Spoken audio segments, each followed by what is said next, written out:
दिनैनि फोसावनाय मेट्रिक आनजादनि रिजाल्टआव डिस्टिंशन मोननायजों लोगोसे बर' आयदायाव 100% नाम्बार लाखिनो हादों बाक्सा जिल्लानि जलागाव इउएन एकाडेमीनिफ्राय उर्मिला बर'आ। बाक्सा जिल्लानि सिङाव थानाय खोला बाथाबारि गामिनि रजनीकान्त बर' आरो सम्बारी बर'नि दैसिन फिसाजो उर्मिला बर'आ। बाक्सा जिल्लानि जलागाव इउएन एकाडेमीनिफ्राय उर्मिला बर'आ दिनै फोसावनाय मेट्रिकनि रिजाल्टआव डिस्टिंशन मोननायजों लोगोसे बर' आयदायाव 100% नम्बर लाखिनानै बिमा-बिफाजों लोगोसे फरायसालि आरो ओनसोलखौ गोग्गानाय खालामदों।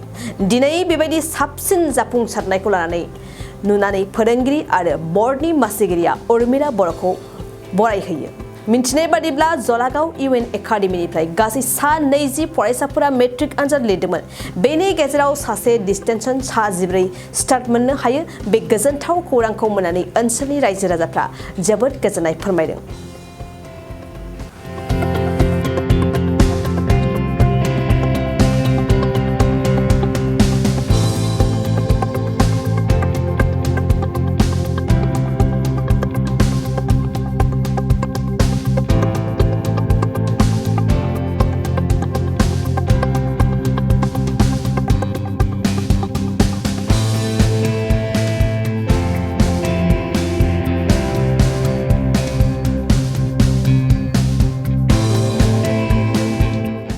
थाखो 8, 9 आरो 10 नि फरायसाफोरनि थाखाय मोनसे गोनां फोसावथाय।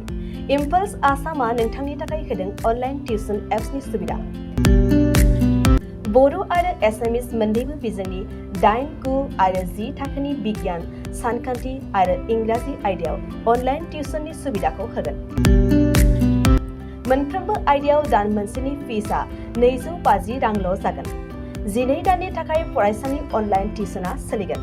इम्पल्स आसाम अनलाइन टिउसन एपआव live class, online test, online assignment आरो डाउट क्लियरिं सेसननि सुबिदा मोननो हागोन। इम्पल्स आसाम अनलाइन टिउसन एपआव रोंगौथि गोनां एक्सपिरियेन्स फोरोंगिरिफ्रासो फोरोंगोन। गोसो गुदुं फरायसाफ्रा गाव गावनि मबाइलाव गुगल प्ले स्ट'रनिफ्राय इम्पल्स आसाम एपखौ डाउनल'ड खालामनो हागोन। लोगोसेयैनो 8099334099 जानबुं अनजिमायाव थोंजोङै जगाजग खालामनो हागोन।